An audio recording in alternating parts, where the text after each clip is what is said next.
미국이 발칵 뒤집혔습니다. 조지아주 한 공장에서 300명 넘는 한국인 기술자들이 쇠사슬에 묶여 구금되는 충격적인 사건이 벌어진 겁니다.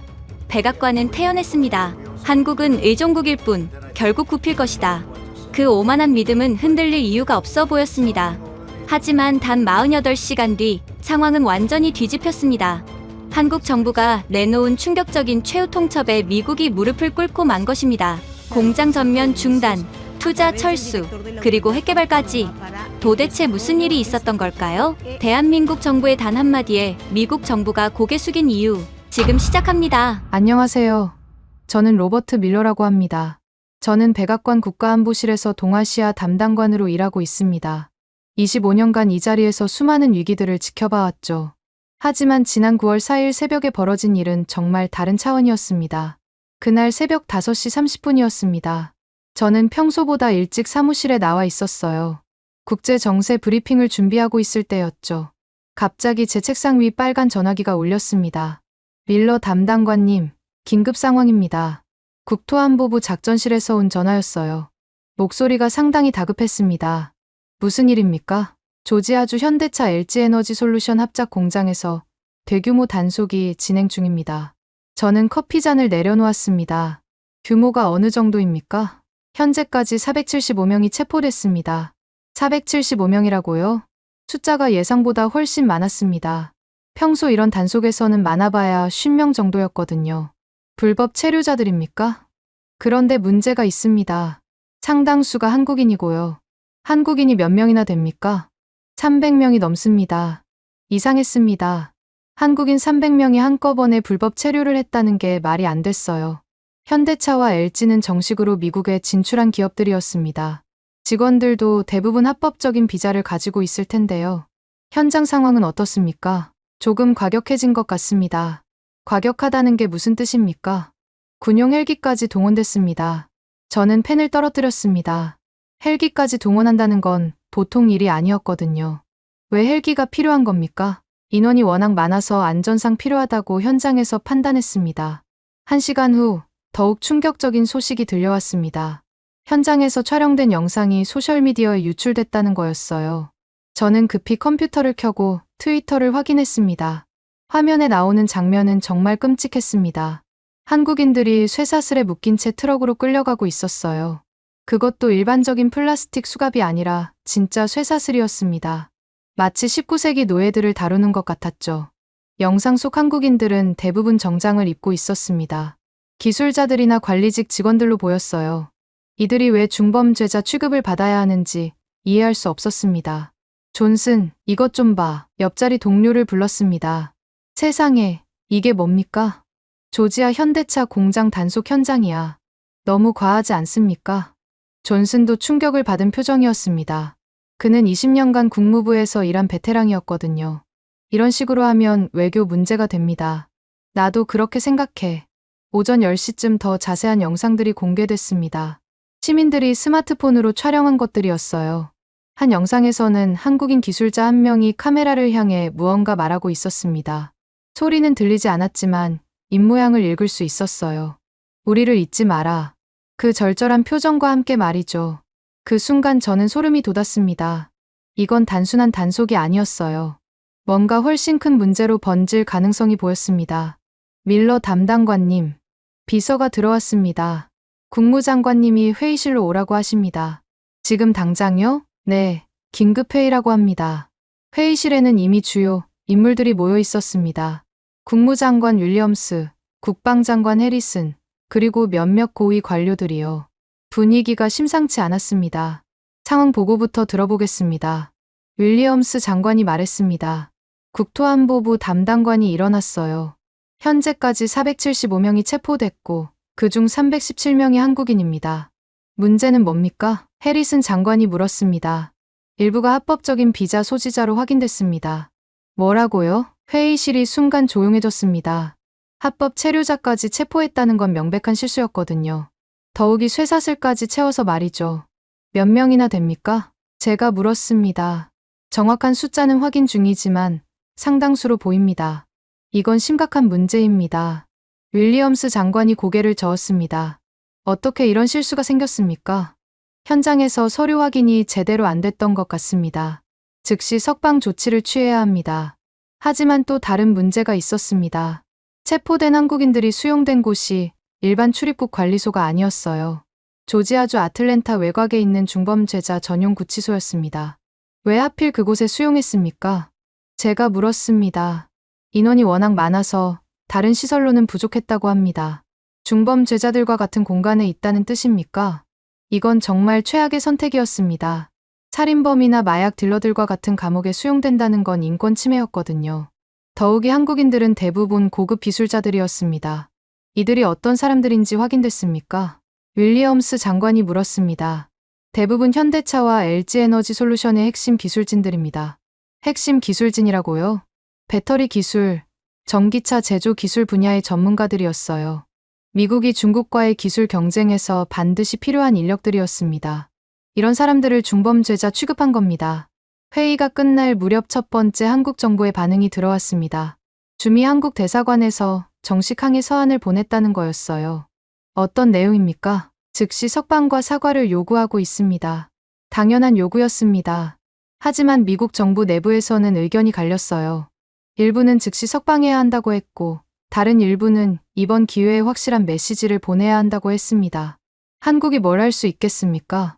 해리슨 장관이 말했습니다. 결국 우리에게 의존할 수밖에 없어요. 안보 동맹도 있고 경제적 이해관계도 있고요. 저는 그 말에 동의할 수 없었습니다. 한국은 예전과 다른 나라였거든요. 경제력도 훨씬 커졌고 기술력도 세계 최고 수준이었습니다. 하지만 그때는 제 의견을 말하지 않았어요. 그날 오후 내내 상황은 계속 악화됐습니다. 한국 언론들이 이 사건을 대대적으로 보도하기 시작했거든요. 특히 쇠사슬에 묶인 한국인들의 영상이 반복해서 나왔습니다. 저녁 무렵에는 더욱 놀라운 소식이 들려왔습니다. 한국에서 대규모 시위가 시작됐다는 거였어요. 광화문 광장에 수만 명이 모였다고 했습니다. 미국 대사관 앞에서도 시위가 벌어지고 있습니다. 보고서를 받고 저는 한숨을 쉬었습니다. 상황이 예상보다 훨씬 심각해지고 있었어요. 그날 밤 집에 돌아가는 길에도 계속 그 영상이 머릿속에 맴돌았습니다. 쇠사슬에 묶인 한국인들의 모습이요. 그리고 그 기술자의 마지막 말도요. 우리를 잊지 마라. 정말 무거운 하루였습니다. 그때만 해도 저는 이 사건이 며칠 안에 외교적으로 해결될 거라고 생각했어요. 한국 정부가 항의하고 우리가 사과하고 몇 명 석방하면 끝일 거라고 말이죠. 하지만 저는 완전히 틀렸습니다. 이건 단순한 출입국 단속 사건이 아니었어요. 한국이라는 나라의 진짜 실력을 미국이 깨닫게 되는 사건의 시작이었습니다. 9월 5일 아침, 저는 평소보다 1시간 일찍 출근했습니다.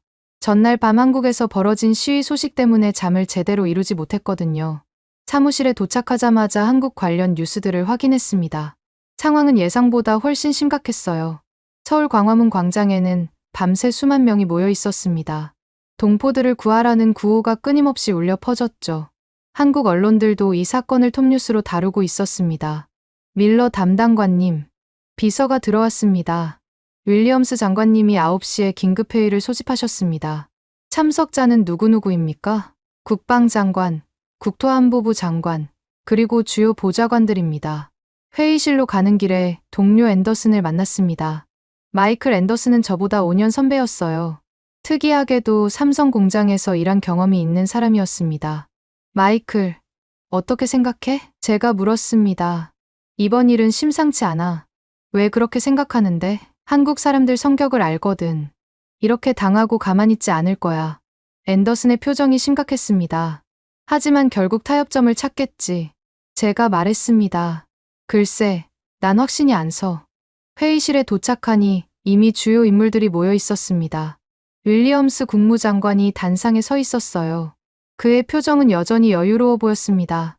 어제 상황을 정리해보겠습니다. 윌리엄스 장관이 말을 시작했습니다. 한국에서 약간의 항의가 있었지만 예상 범위 내입니다. 시위 규모는 어느 정도입니까? 해리슨 국방장관이 물었습니다. 서울에서 약 3만 명 정도로 파악됩니다. 정보 담당관이 대답했습니다. 3만 명이라면 상당한 규모인데요. 제가 말했습니다. 한국에서는 흔한 일입니다. 윌리엄스 장관이 손을 흔들었습니다. 저는 그 말에 동의할 수 없었어요.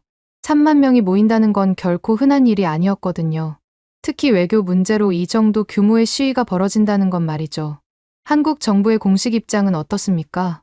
해리슨 장관이 물었습니다. 즉시 석방을 요구하고 있지만 협상 의지도 보이고 있습니다.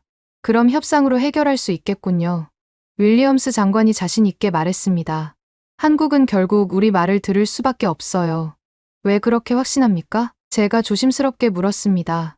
간단해요. 안보 동맹 때문입니다. 해리슨 장관이 끼어들었습니다. 주한미군이 있고 북한 위협도 있고요. 경제적으로도 우리에게 의존하고 있죠. 회의실 분위기는 매우 낙관적이었습니다. 모든 사람들이 한국을 과소평가하고 있었어요. 저만 혼자 불안한 마음이었습니다. 그런데 한 가지 우려되는 점이 있습니다. 제가 말했습니다. 무엇입니까? 한국의 경제력이 예전과 다르다는 겁니다. 회의실이 조용해졌습니다. 모든 시선이 저에게 쏠렸어요. 어떤 의미인지 설명해 보세요. 윌리엄스 장관이 말했습니다. 한국은 이제 세계 10위권 경제대국입니다. 저는 준비해온 자료를 펼쳤어요.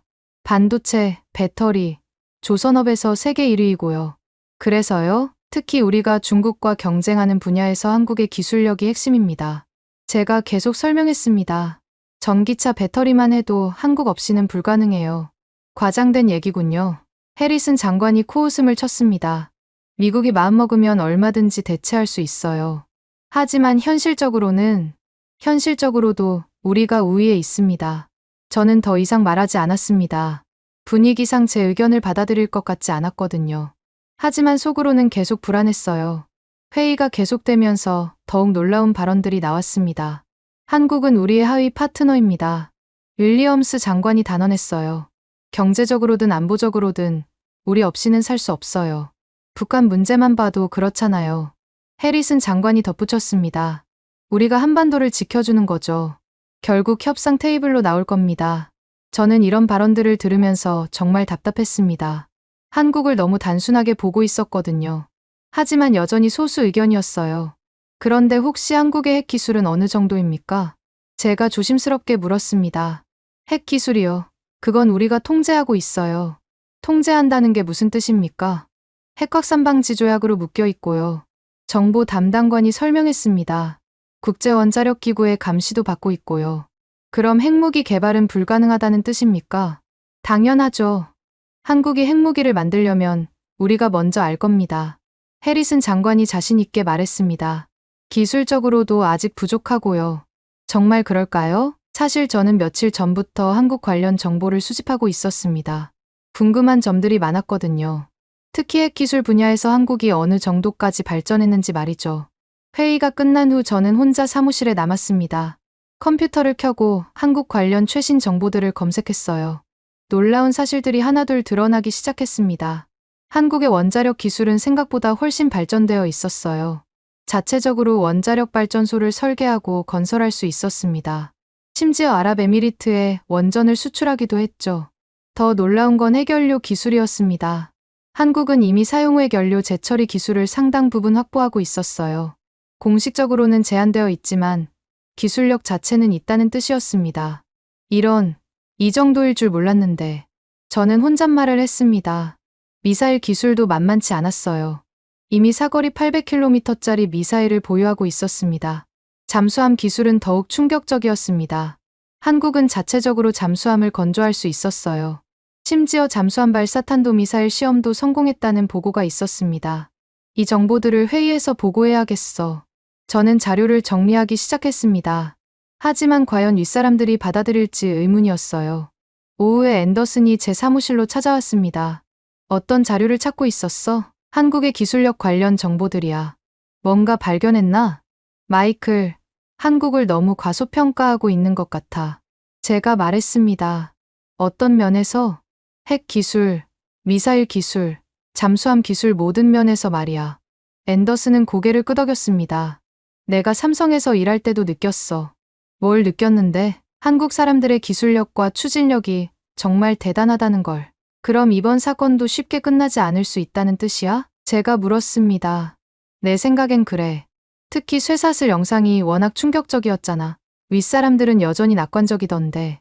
그게 문제야. 상대를 제대로 파악하지 못하고 있어. 앤더슨이 걱정스럽게 말했습니다. 한국은 예전의 한국이 아니거든.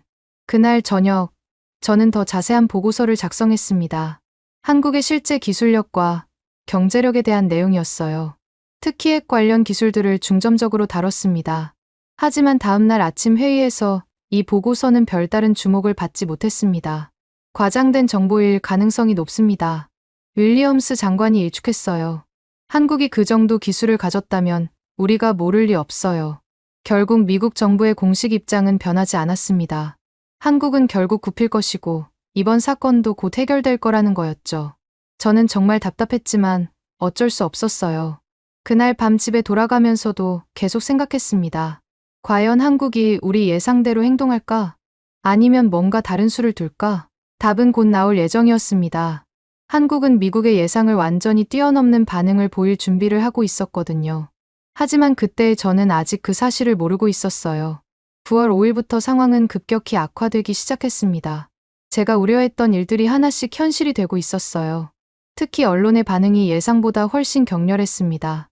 그날 오후 2시경 충격적인 뉴스가 터졌습니다.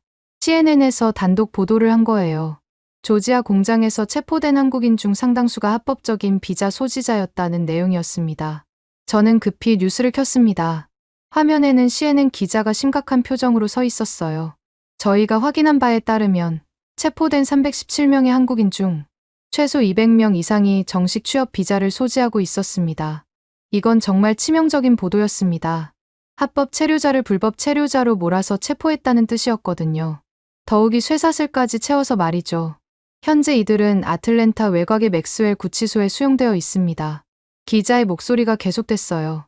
이 시설은 1급 중범죄자들을 위한 고도 보안 시설입니다. 제 심장이 쿵 내려앉았습니다. 맥스웰 구치소라고요? 그곳은 살인범이나 테러리스트들이 수용되는 곳이었어요. 일반적인 출입국 위반자들이 갈 곳이 아니었습니다. 비서실로 오십시오. 급히 전화가 걸려왔습니다.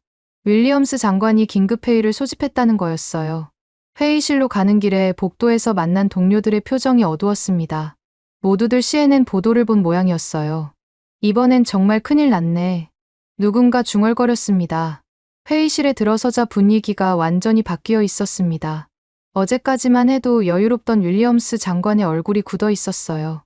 해리슨 국방장관도 마찬가지였습니다. 상황 보고부터 듣겠습니다.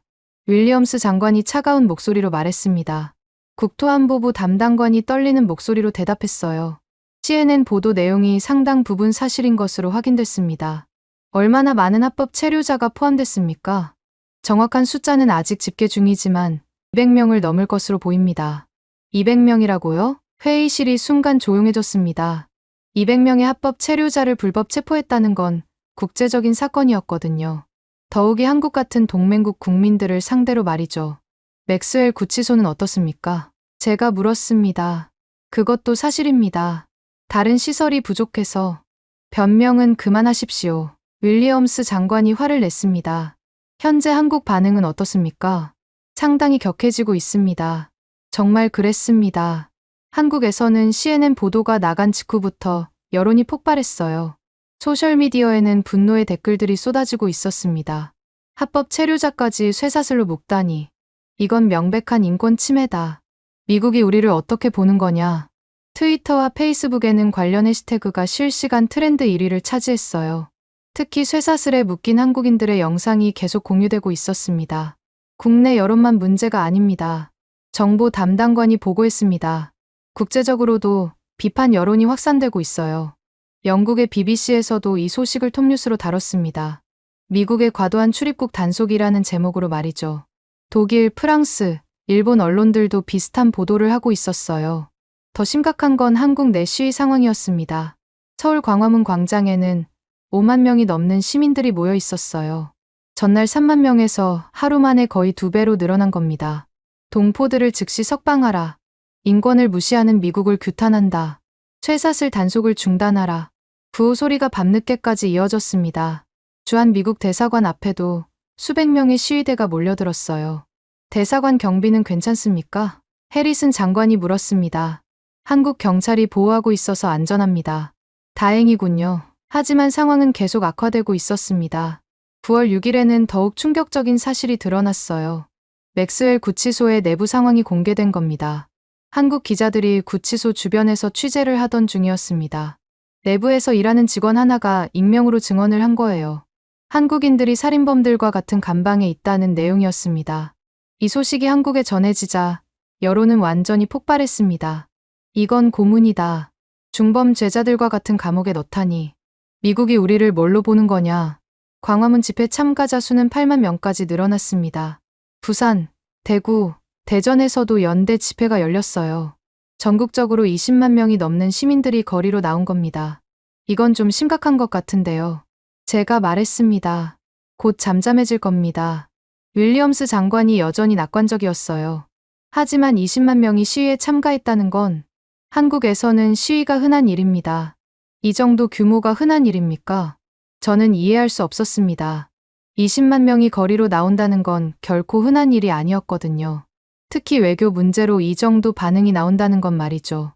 9월 7일에는 상황이 더욱 복잡해졌습니다. 미국 내에서도 비판 여론이 나오기 시작한 거예요. 특히 한국계 미국인 단체들이 움직였습니다. 로스앤젤레스의 한인타운에서 대규모 집회가 열렸어요. 우리도 미국 시민이다. 한국계라고 차별하지 마라. 쇠사슬 단속을 즉시 중단하라. 뉴욕, 시카고, 애틀랜타에서도 비슷한 집회가 이어졌습니다. 심지어 백악관 앞에도 한국계 미국인들이 모여들었어요. 이건 예상하지 못했는데요. 정보 담당관이 당황한 목소리로 말했습니다. 한국계 미국인들까지 나서다니. 당연한 반응 아닙니까? 제가 말했습니다. 자신들도 언제 이런 취급을 받을지 모른다고 생각하는 거죠. 과민 반응입니다.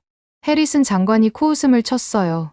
하지만 미국 내 여론도 조금씩 변하고 있었습니다. 일부 언론에서는 과도한 단속이라는 비판이 나왔어요. 특히 쇠사슬 사용에 대해서는 인권단체들이 문제를 제기했습니다. 아메리카 시민자유연맹에서 공식 성명을 냈습니다. 보고서를 받고 저는 한숨을 쉬었습니다.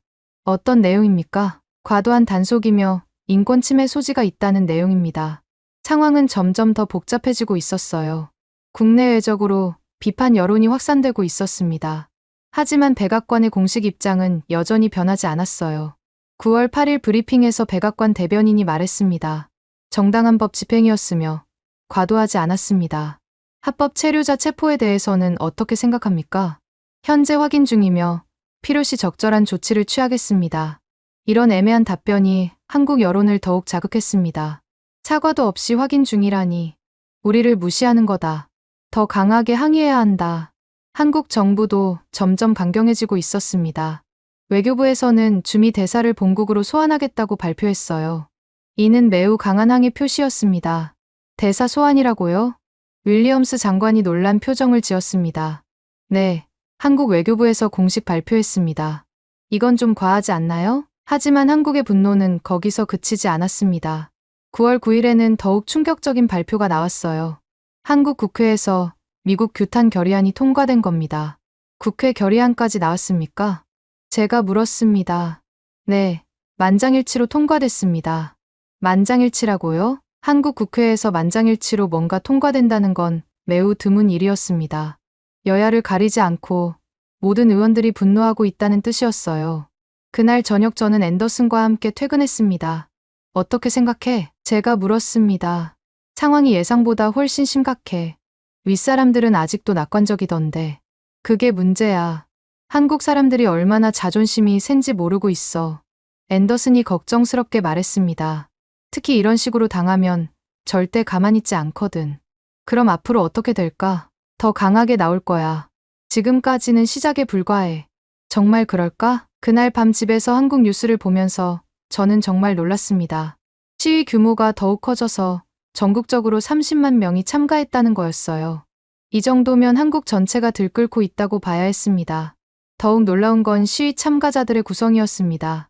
대학생들만 아니라 직장인들, 주부들, 심지어 고령자들까지 나와 있었어요.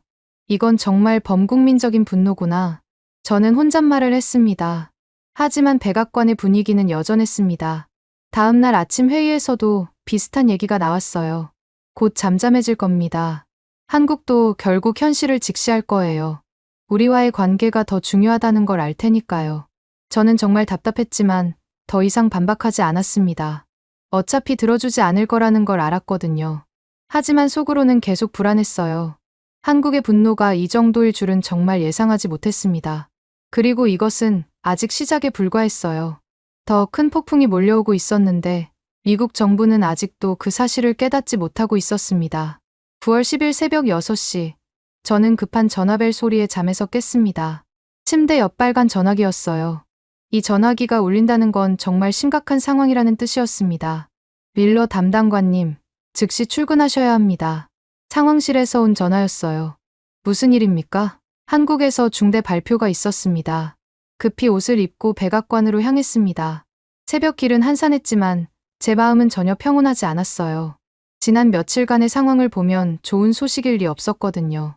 백악관에 도착하니 이미 주요 관료들이 모여 있었습니다. 윌리엄스 장관, 해리슨 장관, 그리고 국가안보보좌관까지 말이죠. 모두들 표정이 심각했어요. 상황이 어떻습니까? 제가 물었습니다. 직접 들어보시죠. 윌리엄스 장관이 리모컨을 들었습니다. 큰 스크린에 한국 청와대 브리핑룸이 나타났습니다. 한국 외교부 장관이 단상에 서 있었어요. 표정이 매우 단호해 보였습니다. 대한민국 정부는 미국 정부의 다음과 같이 요구합니다. 외교부 장관의 목소리가 울려 퍼졌어요. 48시간 내에 조지아주에 억류된 우리 국민 전원을 석방하십시오. 회의실이 순간 조용해졌습니다. 48시간 최후 통첩이라고요? 이건 정말 예상하지 못한 강수였어요. 만약 이 요구가 받아들여지지 않을 경우 외교부 장관이 계속 말했습니다. 우리 정부는 다음 조치를 취할 것입니다. 첫째, 미국 내 모든 한국 기업의 공장 가동을 즉시 중단합니다. 둘째, 신규 투자 계획을 전면 철회합니다. 셋째, 한반도 비핵화 정책을 재검토하고 핵개발을 공식화합니다. 제 심장이 쿵 내려앉았습니다. 핵개발 공식화라고요? 이건 정말 상상도 못한 얘기였어요. 이것은 경고가 아닌 확고한 의지의 표명입니다. 외교부 장관이 마지막으로 말했습니다. 48시간 후 오후 6시까지 답변을 기다리겠습니다. 브리핑이 끝나자 회의실이 완전히 조용해졌습니다. 모든 사람들이 충격에 빠진 표정이었어요. 특히 윌리엄스 장관과 해리슨 장관의 얼굴이 창백했습니다. 이게 무슨 소립니까? 해리슨 장관이 먼저 입을 열었습니다. 48시간 최후 통첩이라니, 핵개발까지 언급하다니요. 한국이 감히 우리에게 최후 통첩을 보내다니. 윌리엄스 장관도 분노한 표정이었어요. 이건 동맹국이 할 일이 아닙니다. 완전히 선을 넘었군요. 하지만 저는 다른 생각이었습니다. 한국이 이 정도까지 나온다는 건 정말 심각하다는 뜻이었거든요. 특히 핵개발 언급은 결코 가벼운 협박이 아니었어요. 그런데 정말로 할 수 있을까요? 제가 조심스럽게 물었습니다. 뭘 말입니까? 공장 가동 중단이나 핵개발 같은 걸 말이죠. 설마요. 그냥 협박용 발언이겠죠. 해리슨 장관이 코웃음을 쳤습니다. 한국이 핵무기를 만들 기술이 있다고 생각합니까? 글쎄요. 잘 모르겠는데요. 사실 저는 며칠 전부터 한국의 핵 기술에 대해 조사하고 있었습니다. 생각보다 훨씬 발전되어 있다는 걸 알았거든요. 하지만 아직 확실한 정보는 부족했어요. 공장 가동 중단은 어떻습니까? 제가 다시 물었습니다. 그것도 허세일 겁니다. 윌리엄스 장관이 단언했어요. 한국 기업들이 미국에서 철수한다는 건 자살행위죠. 너무 많은 투자를 했는데 그럴 리 없어요. 결국 협상 테이블로 나올 겁니다. 하지만 저는 그들의 낙관론에 동의할 수 없었습니다. 한국의 분노가 이 정도라면 정말로 실행에 옮길 수도 있다고 생각했거든요. 특히 지난 며칠간의 반응을 보면 말이죠. 회의가 끝난 후 저는 앤더슨을 찾아갔습니다. 사무실에서 심각한 표정으로 뉴스를 보고 있더군요. 마이클, 어떻게 생각해? 정말 심각해. 이번엔 진짜인 것 같아. 진짜라는 게 무슨 뜻이야? 제가 물었습니다. 실제로 실행에 옮길 거라는 뜻이야. 정말 그럴까? 한국 사람들 성격을 알잖아. 이렇게까지 공개적으로 말했다는 건 각오가 돼 있다는 거야. 앤더슨이 걱정스럽게 말했습니다. 특히 핵개발 언급은 정말 위험해. 그때 갑자기 뉴스에서 속보가 나왔습니다. 삼성전자 미국 법인에서 중대 발표를 한다고 합니다. 앵커가 말했어요. 저희는 급히 채널을 돌렸습니다. 삼성전자 미국 법인 사장이 기자회견장에 나와 있었어요. 표정이 매우 진지했습니다. 삼성전자는 한국 정부의 요청에 따라 사장이 말을 시작했습니다. 텍사스주 오스틴 공장의 가동을 48시간 후부터 전면 중단할 예정입니다. 뭐라고요? 저는 깜짝 놀랐습니다. 정말로 실행에 옮기기 시작한 거였어요. 또한 애리조나주 신규 공장 건설도 무기한 연기합니다. 사장이 계속 말했습니다. 투자 규모 170억 달러에 해당하는 계획입니다. 170억 달러요? 이건 정말 엄청난 금액이었습니다. 삼성이 정말로 미국 투자를 포기한다는 뜻이었어요. 이어서 더 충격적인 소식이 들려왔습니다. 현대차에서도 비슷한 발표를 한 거예요. 엘라베마주 공장 가동 중단과 신규 투자 취소를 발표했습니다. 이런, 정말로 하는구나. 앤더슨이 중얼거렸습니다. 이건 허세가 아니야. 그럼 어떻게 되는 거지? 30분도 안 되어 LG에너지 솔루션에서도 발표가 나왔습니다. 미시간주 배터리 공장 가동 중단이었어요. SK하이닉스, 포스코 등 주요 한국 기업들이 줄줄이 동참했습니다. 이건 정말 심각한 상황이야. 저는 급히 윌리엄스 장관에게 보고하러 갔습니다. 장관님, 한국 기업들이 정말로 공장을 멈추기 시작했습니다. 뭐라고요? 윌리엄스 장관이 놀란 표정을 지었습니다. 삼성, 현대차, LG 모두 가동 중단을 발표했어요. 설마 정말로 할 줄 몰랐는데 상황은 점점 더 심각해지고 있었습니다. 한국 기업들의 공장 가동 중단 소식이 전해지자 미국 경제계가 술렁이기 시작했어요. 특히 해당 지역 주지사들의 반응이 격렬했습니다. 텍사스 주지사가 백악관에 긴급 전화를 걸어왔어요. 삼성 공장이 멈추면 일자리 8만 개가 날아갑니다. 하루빨리 해결해 주셔야 해요. 엘라베마 주지사도 마찬가지였습니다. 현대차 공장은 우리 주 경제의 핵심입니다. 이대로 가면 실업률이 급증할 겁니다. 오후가 되자 더욱 충격적인 소식이 들려왔습니다. 월스트리트에서 한국 관련 주식들이 폭락하기 시작한 거예요. 삼성전자, 현대차 주가가 5% 이상 떨어졌습니다. 이건 단순히 한국 문제가 아니야. 제가 말했습니다. 미국 경제에도 직접적인 영향을 미치고 있어. 그럼 어떻게 해야 하죠? 하지만 여전히 강경파들의 목소리가 컸습니다. 한국이 감히 우리를 협박한다는 겁니까? 해리슨 장관이 화를 냈어요. 이런 식으로 굴복하면 안 됩니다. 하지만 경제적 피해가 너무 큽니다. 제가 반박했습니다. 한국 기업들의 미국 투자 규모가 얼마인지 아십니까? 그래도 원칙은 지켜야 해요. 그날 오후 늦게 더욱 놀라운 소식이 들려왔습니다. 한국에서 핵 관련 움직임이 포착됐다는 거였어요. 위성 사진으로 확인된 내용이었습니다. 어떤 움직임입니까? 윌리엄스 장관이 물었습니다. 핵연구소 주변에 비상한 활동이 포착됐습니다. 구체적으로 어떤 활동이요? 대형 트럭들이 계속 드나들고 있고요. 정보 담당관이 보고했습니다. 주요 과학자들도 소집되고 있는 것 같습니다. 설마 정말로 핵 개발을 시작한 건 아니겠죠? 저는 점점 불안해졌습니다.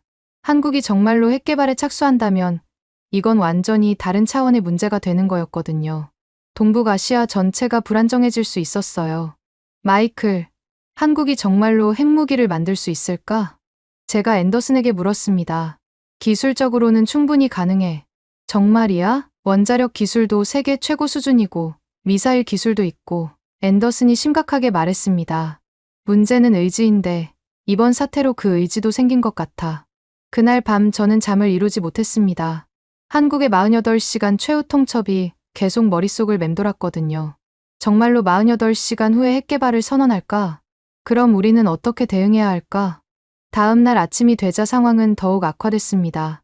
한국 기업들의 공장 가동 중단이 실제로 시작된 거였어요. 이제 정말로 돌이킬 수 없는 상황이 되고 있었습니다. 미국 정부는 여전히 강경 입장을 고수하고 있었지만 저는 알고 있었어요. 이번 일은 절대 쉽게 끝나지 않을 거라는 걸 말이죠. 한국이 진짜 각오를 하고 나온 것 같았거든요. 9월 11일 새벽, 저는 또다시 급한 전화에 잠에서 깼습니다. 이번엔 경제 담당 보좌관이었어요. 밀러 담당관님, 큰일 났습니다. 뭔 일입니까? 한국 기업들이 정말로 공장을 멈췄어요. 급히 옷을 입고 나오면서 뉴스를 켰습니다. 화면에는 충격적인 장면이 펼쳐지고 있었어요. 텍사스 오스틴에 있는 삼성 반도체 공장의 모습이었습니다. 평소라면 24시간 돌아가야 할 생산 라인이 완전히 멈춰 있었어요. 거대한 공장 건물은 그대로 있지만 활기는 전혀 느껴지지 않았습니다. 마치 심장이 멈춘 것 같았죠. 삼성전자 오스틴 공장이 오늘 새벽 3시를 기해 완전히 가동을 중단했습니다. 리포터가 보도했어요. 이 공장에서는 최첨단 반도체를 생산하고 있었습니다. 반도체요? 그건 정말 심각한 문제였습니다.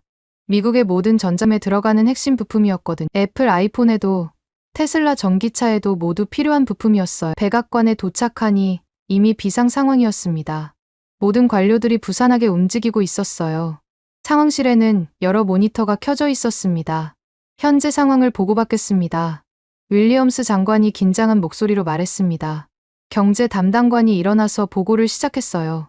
텍사스 삼성 공장이 완전히 멈췄습니다.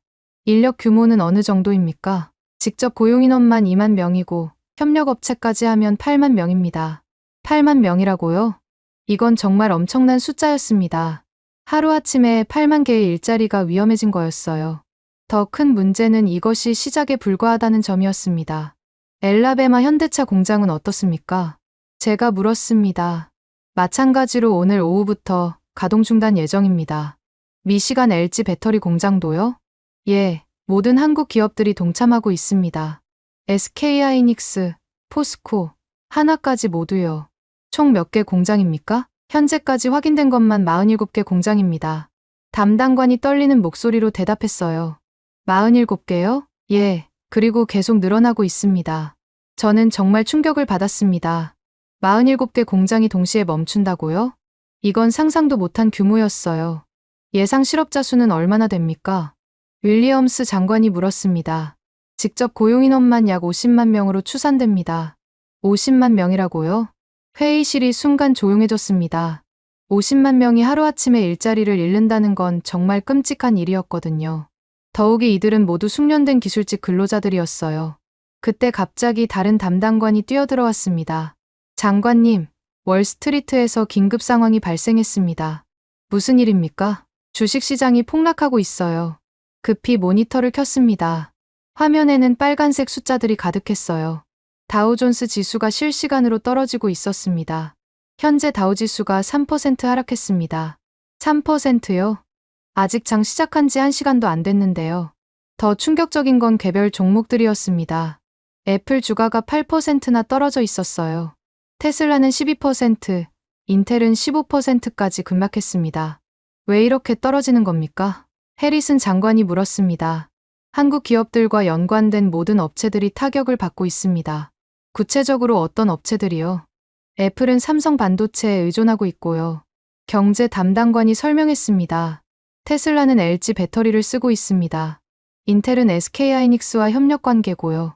저는 그제서야 한국 기업들의 영향력을 깨달았습니다. 이들이 없으면 미국의 주요 기업들도 제대로 운영할 수 없었던 거예요.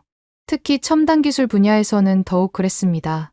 오전 11시경 더욱 충격적인 소식이 들려왔습니다. 일론 머스크가 공개적으로 발언을 한 거예요. 트위터를 통해서 말이죠. LG 배터리 없이는 테슬라 생산이 불가능하다. 머스크의 트윗이었어요. 즉시 해결책을 찾아야 한다. 이어서 팀 쿡 애플 최고 경영자도 비슷한 발언을 했습니다. 삼성 반도체는 아이폰의 핵심 부품이다. 공급 중단이 장기화되면 심각한 문제가 될 것이다. 이런 발언들이 나오자 주식시장은 더욱 요동쳤습니다. 투자자들이 패닉 상태에 빠진 거였어요. 한국 기업들의 중요성을 이제야 깨닫기 시작한 겁니다. 정오가 되자 각주 주지사들의 항의가 쏟아져 들어왔습니다. 텍사스 주지사가 첫 번째였어요. 삼성 공장 폐쇄로 우리 주 경제가 마비됐습니다. 하루빨리 해결해주지 않으면 안 됩니다. 주지사의 목소리가 다급했어요. 실업률이 급증하고 있어요. 유권자들이 들고 일어나고 있습니다. 엘라베마 주지사도 마찬가지였습니다. 현대차는 우리 주의 자존심입니다. 이대로 가면 경제가 완전히 무너져요. 즉시 대책을 마련해주세요. 미시간, 조지아, 사우스캐롤라이나 주지사들도 연달아 항의했습니다. 모두 한국 기업들의 공장이 있는 지역이었어요. 이들 지역의 경제가 한순간에 마비된 거였습니다. 이건 정말 심각한 상황이야. 제가 앤더슨에게 말했습니다. 한국 기업들의 영향력이 이 정도일 줄 몰랐어. 나도 놀랐어. 정말 상상 이상이야. 오후 2시시경 더욱 놀라운 일이 벌어졌습니다. 미국 내 한국 기업 근로자들이 거리로 나온 거예요. 텍사스 오스틴에서 시작됐습니다. 일자리를 지켜달라. 한국인 동료들을 석방하라. 우리도 같은 처지가 될 수 있다. 이들은 대부분 미국인 근로자들이었어요. 하지만 한국 기업에서 일하면서 한국인 동료들과 함께 일했던 사람들이었죠. 이들의 시위는 곧 다른 지역으로 번졌습니다. 엘라베마, 미시간, 조지아에서도 비슷한 시위가 벌어졌어요. 한국 기업들을 보호하라. 불공정한 단속을 중단하라. 우리 일자리를 지켜달라. 이건 정말 예상하지 못한 상황이었습니다. 미국인들이 한국인들을 위해 시위를 하다니요. 하지만 생각해보면 당연한 일이었어요.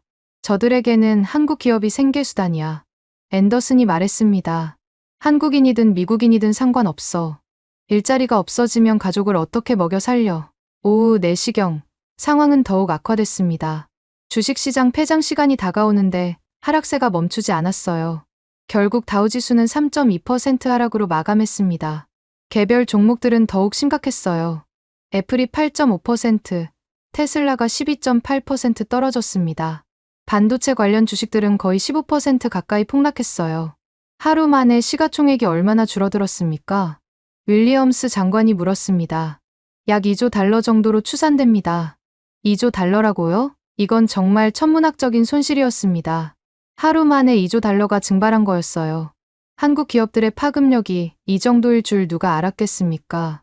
저녁이 되자 백악관 앞에도 시위대가 모여들었습니다. 주로 한국 기업에서 일하는 미국인 근로자들이었어요. 우리 일자리를 지켜달라. 한국인들을 석방하라.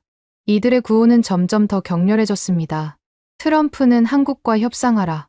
경제를 살려달라. 우리 가족을 굶겨 죽일 셈이냐. 이런 상황에서 백악관 내부의 분위기도 급격히 변했습니다. 강경파들의 목소리가 점점 작아지고 있었어요. 경제적 피해가 너무 크다는 걸 부정할 수 없었거든요. 이대로 가면 안 됩니다. 경제 담당 보좌관이 말했습니다. 내일부터는 더 많은 공장들이 멈출 예정이에요. 얼마나 더 많이요? 아직 중단하지 않은 한국 기업들까지 합치면 일자리 손실이 100만 개를 넘을 수 있습니다. 100만 개라고요? 저는 정말 놀랐습니다. 100만 개의 일자리가 위험하다고요? 이건 정말 국가적 재앙이었어요. 그날 밤 저는 잠들 수 없었습니다. 하루 만에 벌어진 일들이 너무 충격적이었거든요. 다우지수 폭락, 50만 명 실업 위기, 2조 달러 손실. 한국이 이 정도 힘을 가지고 있었구나. 저는 혼잣말을 했습니다. 우리가 완전히 과소평가하고 있었어. 다음 날이면 상황은 더욱 악화될 예정이었습니다. 아직 중단하지 않은 한국 기업들까지 동참하면 정말 끔찍한 일이 벌어질 거였어요. 미국 경제 전체가 마비될 수도 있었습니다. 이제 백악관도 심각성을 깨닫기 시작했어요. 한국을 더 이상 만만하게 볼 수 없다는 걸 말이죠. 하지만 아직도 일부는 강경 입장을 고수하고 있었습니다. 과연 내일은 어떻게 될까요? 한국의 48시간 최후 통첩 시한이 점점 다가오고 있었어요. 그리고 미국은 아직 명확한 답을 주지 못하고 있었습니다. 9월 11일 밤늦게 저는 국제 정세 브리핑을 받고 있었습니다. 한국 사태가 미국을 넘어 전 세계로 확산되고 있다는 보고였어요. 예상했던 것보다 훨씬 빠르고 광범위한 파급 효과였습니다. 일본에서 먼저 반응이 나왔습니다. 국제 담당관이 보고했어요. 도요타와 소니에서 미국 투자를 재검토하겠다고 발표했습니다. 재검토라니 구체적으로 무슨 뜻입니까? 신규 공장 건설을 일시 중단한다는 겁니다. 이유가 뭡니까? 미국의 예측 불가능한 정책 때문에 투자 리스크가 너무 크다고 합니다. 저는 한숨을 쉬었습니다. 일본 기업들까지 움직이기 시작한 거였어요. 이들은 한국 기업들만큼 직접적이지는 않지만 신중하게 거리를 두기 시작한 겁니다. 독일은 어떻습니까? 제가 물었습니다. 폭스바겐과 바이에르에서 비슷한 입장을 표명했습니다.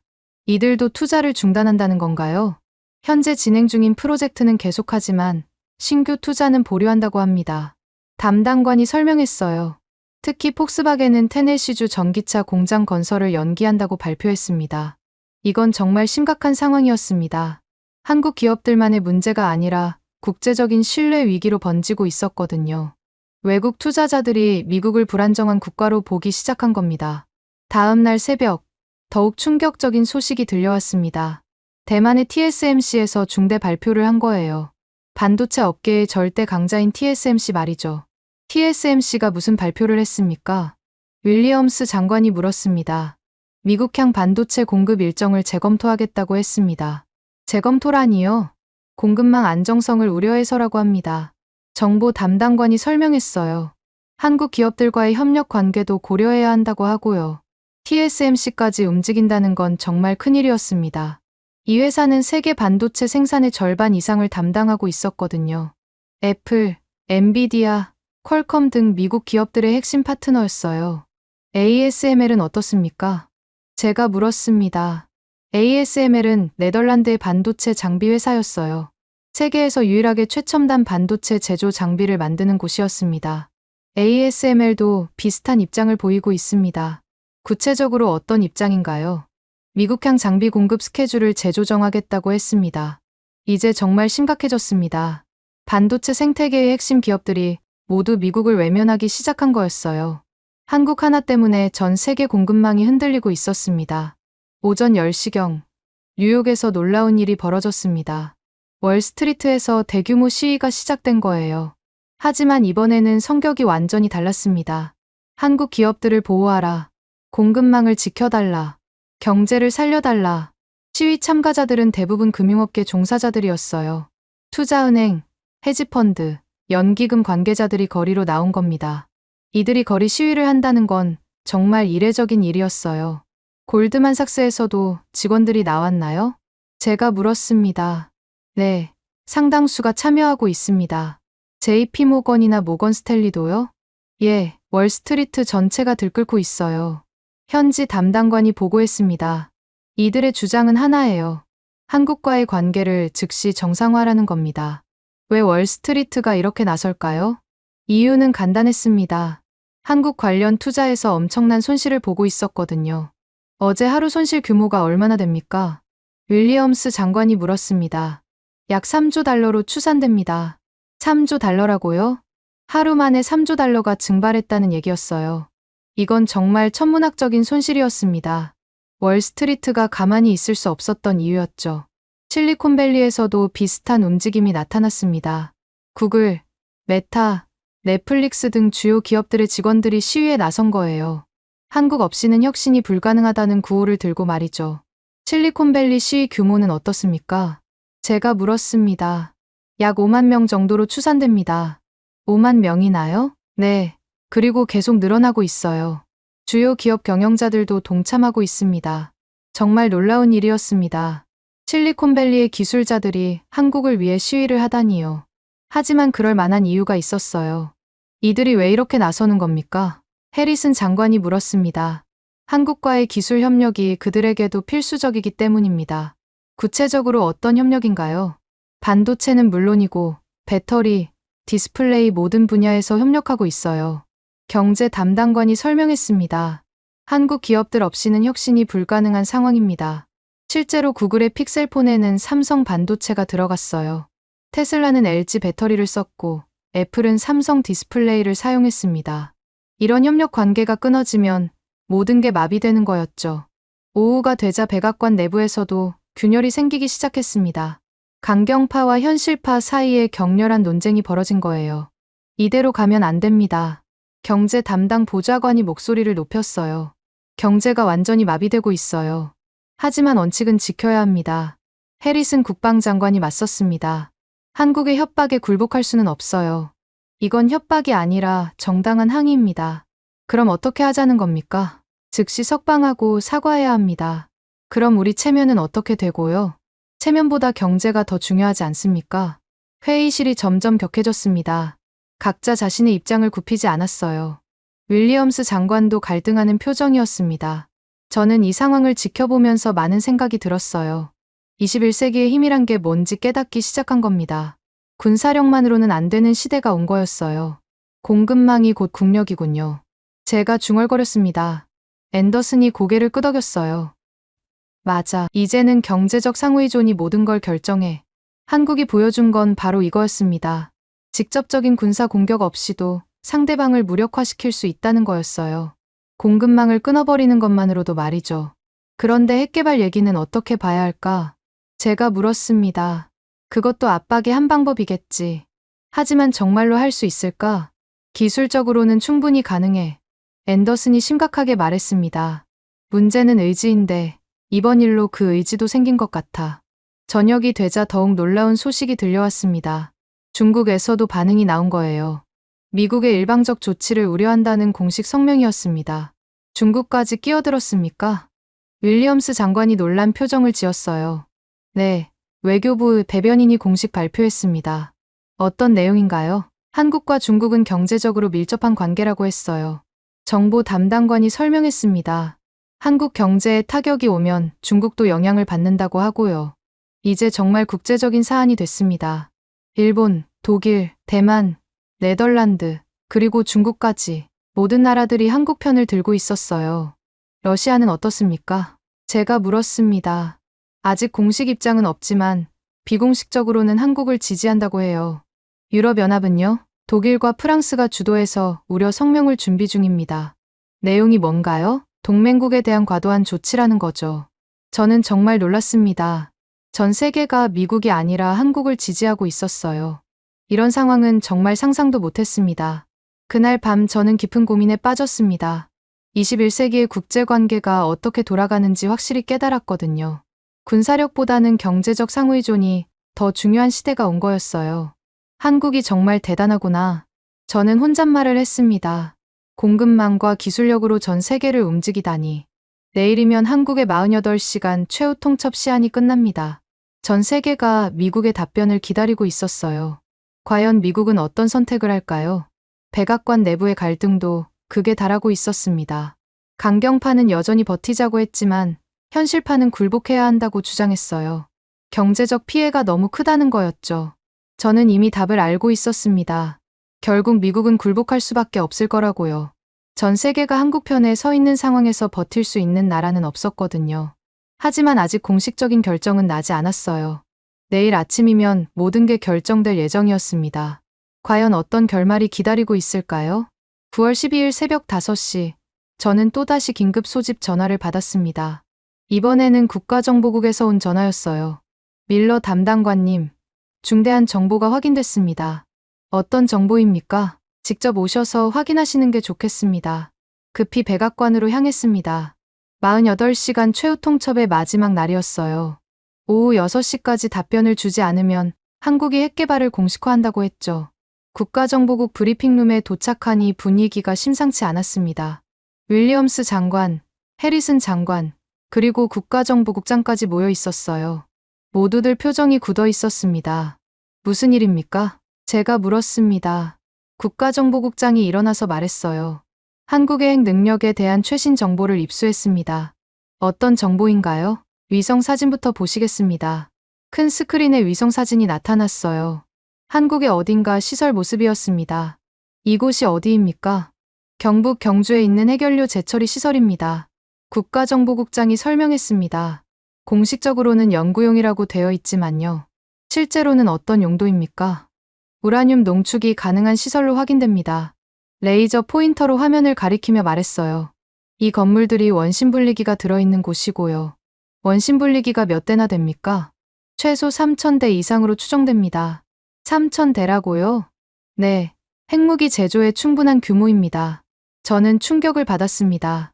3,000대의 원심분리기라면 정말 엄청난 규모였어요.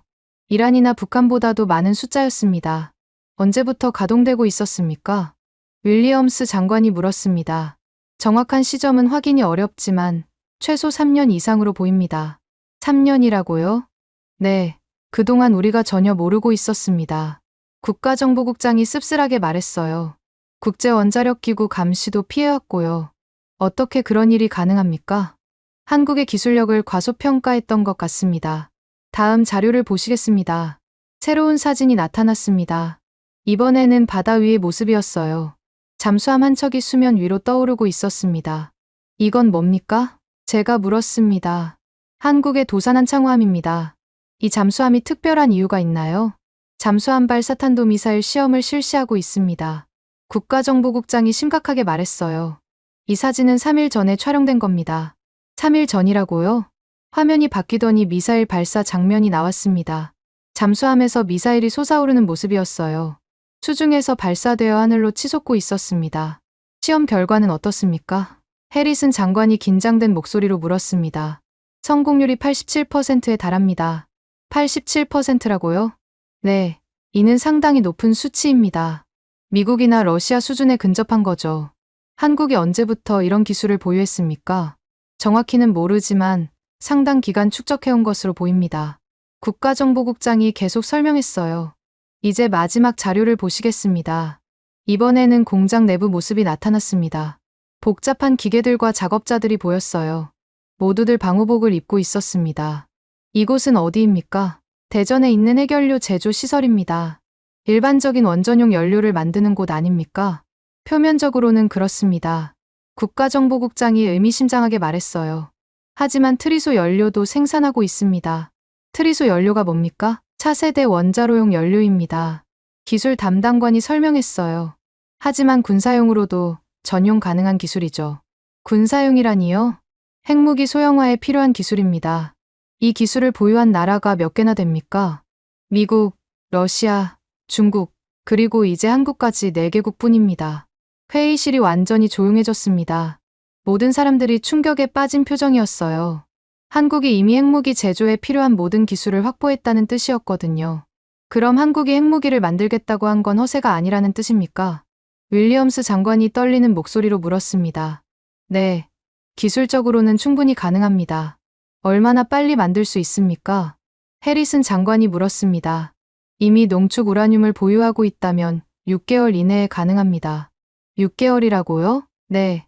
그리고 잠수함 발사탄도 미사일도 이미 확보했으니 핵 잠수함까지 보유할 수 있다는 뜻입니다. 이건 정말 심각한 문제군요. 저는 이제야 한국의 진짜 실력을 깨달았습니다. 그동안 우리가 완전히 과소평가하고 있었던 거예요. 한국은 이미 핵무기 제조에 필요한 모든 요소를 갖추고 있었습니다. 그런데 왜 지금까지 이런 정보가 없었습니까? 제가 물었습니다. 한국이 매우 은밀하게 추진해왔습니다. 국제원자력기구 감시는 어떻게 피했나요? 연구용이라는 명목으로 진행했고요. 국가정보국장이 설명했어요. 기술도 자체 개발한 것들이라 추적이 어려웠습니다. 정말 치밀하게 준비한 거군요. 이 정보들의 신뢰도는 어느 정도입니까? 윌리엄스 장관이 마지막으로 물었습니다. 95% 이상 확실합니다. 인공위성 3대와 첩보원 네트워크로 교차 확인했습니다. 이제 상황이 완전히 바뀌었습니다. 한국의 핵개발 선언이 빈협박이 아니라는 게 확인된 거였어요. 정말로 핵무기를 만들 수 있는 나라였습니다. 이 정보를 대통령께 보고해야 합니다. 윌리엄스 장관이 말했습니다. 즉시 보고하겠습니다. 회의는 30분 후에 다시 소집하죠. 잠깐의 휴식 시간 동안 저는 앤더슨과 이야기를 나눴습니다. 이제 어떻게 될까? 제가 물었습니다. 더 이상 버틸 수 없을 거야. 왜 그렇게 생각해? 핵무기를 가진 나라와 적대할 순 없잖아. 하지만 아직 만들지는 않았는데. 문제는 만들 수 있다는 거야. 앤더슨이 심각하게 말했습니다. 6개월이면 핵무기를 완성할 수 있다고 했잖아. 그럼 우리는 어떻게 해야 하지? 석방하는 수밖에 없어. 정말 그렇게 될까? 다른 선택이 있나? 30분 후 회의가 재개됐습니다. 대통령도 영상으로 참석했어요. 트럼프 대통령의 표정이 매우 심각했습니다. 상황을 정리해보겠습니다. 대통령이 말을 시작했습니다. 한국이 핵무기를 만들 능력이 있다는 게 확인됐다. 네, 그렇습니다. 그럼 핵개발 선언이 허세가 아니라는 뜻이군. 네, 실제로 실행에 옮길 수 있습니다. 시간은 얼마나 걸립니까? 6개월 이내에 가능하다고 분석됩니다. 국가정보국장이 대답했어요. 6개월 후면 핵무기를 보유한 한국과 대치해야 한다는 뜻이군. 그렇습니다. 대통령이 잠시 생각에 잠겼습니다. 회의실이 조용했어요. 모든 사람이 대통령의 결정을 기다리고 있었습니다. 경제적 피해는 어느 정도입니까? 대통령이 다시 물었습니다.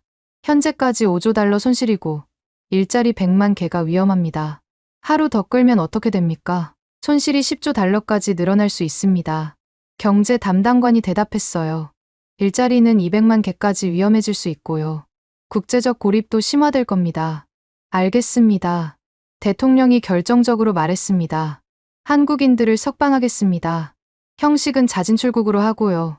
자진출국이라고요? 해리슨 장관이 놀란 표정을 지었습니다.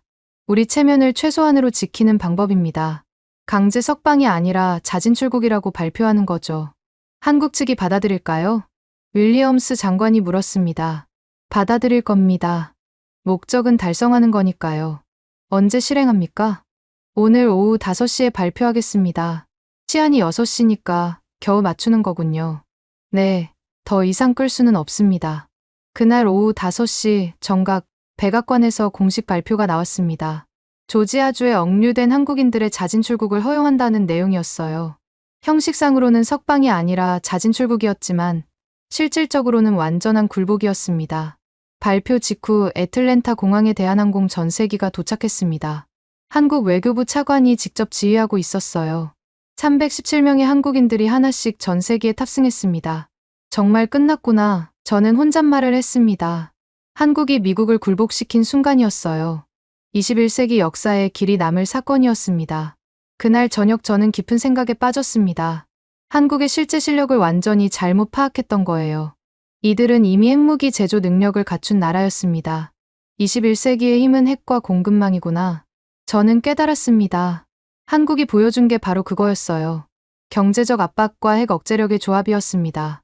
이제 한국을 다시 봐야 했습니다. 더 이상 우리의 하위 파트너가 아니었어요. 대등한 파트너, 아니 어떤 면에서는 우리보다 위에 있는 나라였습니다. 9월 12일 오후 7시, 대한항공 전세기가 애틀랜타 공항을 이륙했습니다. 저는 백악관 상황실에서 그 장면을 실시간으로 지켜보고 있었어요. 317명의 한국인들을 태운 비행기가 하늘로 올라가는 모습이었습니다. 정말 끝났구나. 저는 중얼거렸습니다. 일주일 전만 해도 상상할 수 없었던 일이었어요. 한국이 미국을 굴복시킨 거였습니다. 비행기가 이륙하자마자 한국 주식시장이 급등하기 시작했습니다. 삼성전자가 8%, 현대차가 10% 올랐어요. 반대로 미국 증시는 여전히 불안정했습니다. 한국 기업들이 공장 가동을 재개한다고 발표했습니다. 경제 담당관이 보고했어요. 언제부터 재개합니까? 내일 아침부터 순차적으로 재개한다고 합니다. 다행스러운 소식이었지만 상처는 이미 깊었어요. 일주일간의 공장 중단으로 수십억 달러의 손실이 발생했거든요. 더 중요한 건 미국의 위신이 크게 실추됐다는 점이었습니다. 다음 날 새벽, 놀라운 소식이 들려왔습니다. 인천공항에 수만 명의 시민들이 모여들었다는 거였어요. 한국인들을 환영하기 위해서 말이죠. 인천공항 상황이 어떻습니까? 제가 물었습니다. 5만 명이 넘는 시민들이 모여 있습니다. 5만 명이나요? 현지 시간으로 오후 2시 대한항공 전세기가 인천공항에 착륙했습니다. 저는 위성 중계를 통해 그 장면을 지켜봤어요. 정말 감동적인 장면이었습니다. 공항 청사에는 대형 현수막이 걸려 있었어요. 영웅들의 귀환을 환영합니다 라고 적혀 있었습니다. 한국 정부 고위 인사들도 나와 있었어요. 대통령 비서실장이 직접 나왔나요? 네, 영접단을 이끌고 있습니다. 이례적인 일이군요. 비행기에서 한국인들이 하나씩 내려왔습니다. 317명 중 316명이 돌아온 거였어요. 한 명은 영주권자라서 미국에 남기로 했다고 했습니다. 가장 인상적인 건 가족 상봉 장면이었어요. 쇠사슬에 묶였던 기술자들이 가족들과 포옹하는 모습이 생중계됐습니다. 눈물을 흘리는 사람들이 많았어요. 우리가 잊지 말라고 했잖아요. 한 기술자가 기자들에게 말했습니다. 정말 잊지 않으셨네요. 조지아 공장에서 마지막으로 카메라를 향해 말했던 그 사람이었어요. 한국 대통령도 성명을 발표했습니다. 이번 사태는 대미 투자에 큰 영향을 미칠 것입니다. 상당히 강경한 발언이었어요. 향후 투자 계획을 전면 재검토하겠습니다. 이 발언이 나오자 미국 경제계가 또다시 술렁였습니다. 한국의 대미 투자가 줄어든다면 큰 타격이 될 수 있었거든요. 특히 첨단 기술 분야에서는 더욱 그랬습니다.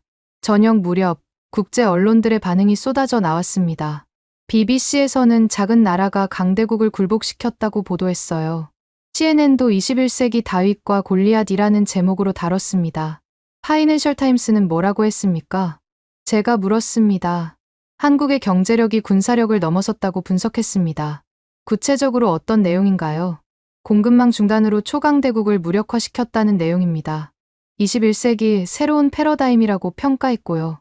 정말 그런 것 같네요. 독일 언론들도 비슷한 분석을 내놨어요. 경제적 상호의존이 군사동맹보다 강하다는 내용이었습니다. 일본 언론들은 아시아의 새로운 강자라고 표현했고요. 가장 놀라운 건 중국 언론의 반응이었습니다. 한국이 보여준 것은 소프트 파워의 승리라고 했어요. 군사력 없이도 상대방을 굴복시킬 수 있다는 걸 증명했다고 분석했습니다. 그날 밤 저는 지난 일주일을 돌이켜봤습니다. 정말 파란만장한 한 주였어요. 처음에는 단순한 단속 사건이라고 생각했는데 결국 국제적인 대사건이 됐습니다. 가장 큰 충격은 한국의 실제 실력을 깨달은 것이었어요. 핵무기 제조 능력, 첨단 기술력, 공급망 지배력까지. 우리가 완전히 과소평가하고 있었던 겁니다. 21세기의 힘이란 게 뭔지 확실히 알겠어. 저는 혼잣말을 했습니다. 군사력만으로는 안 되는 시대가 온 거였어요. 경제력과 기술력이 더 중요한 시대였습니다. 앤더슨과 마지막 대화를 나눴습니다. 이번 일로 뭘 배웠어? 제가 물었습니다. 한국을 완전히 새롭게 봐야 한다는 거야. 어떤 면에서? 더 이상 우리의 하위 파트너가 아니라는 거지. 그럼 뭐라고 봐야 할까? 대등한 파트너. 아니, 어떤 면에서는 우리보다 앞선 나라야. 앤더슨이 진지하게 말했습니다. 특히 첨단 기술 분야에서는 말이야. 정말 그렇게 생각해? 이번 일이 증명하지 않았나. 한 주 만에 우리를 굴복시켰잖아. 군사 공격 한 번 없이 말이야. 그 말이 맞았습니다. 한국은 단 한 발의 총알도 쏘지 않고 미국을 굴복시켰어요.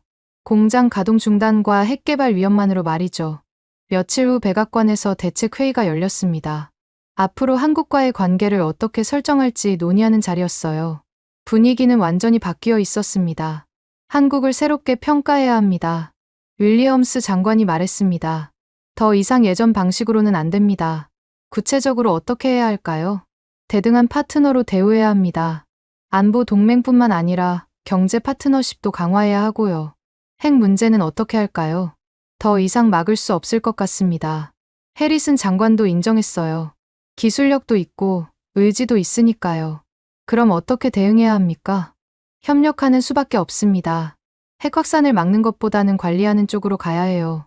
한국이 핵무기를 가져도 우리 편에 있도록 하는 거죠. 정말 현실적인 판단이었습니다. 한국의 핵무기를 막을 수 없다면 차라리 협력하자는 거였어요.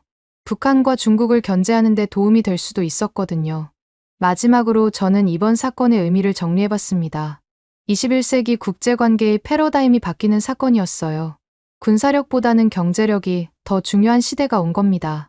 한국이 보여준 것은 바로 그거였습니다. 작은 나라도 충분한 기술력과 경제력이 있으면 강대국과 대등하게 맞설 수 있다는 거였어요. 아니, 경우에 따라서는 이길 수도 있다는 걸 증명했습니다. 21세기의 중심은 한국이다. 저는 최종 보고서에 이렇게 썼습니다. 이제 이 사실을 부정할 수 없다. 정말 그랬습니다. 한국은 더 이상 우리가 보호해줘야 할 나라가 아니었어요. 오히려 우리가 배워야 할 나라였습니다. 기술력과 경제력으로 21세기를 이끌어가는 나라 말이죠. 여러분은 지금 어디에서 이 이야기를 듣고 계신가요? 댓글로 적어주시면 감사드리겠습니다. 지금까지 감동을 더하다였습니다.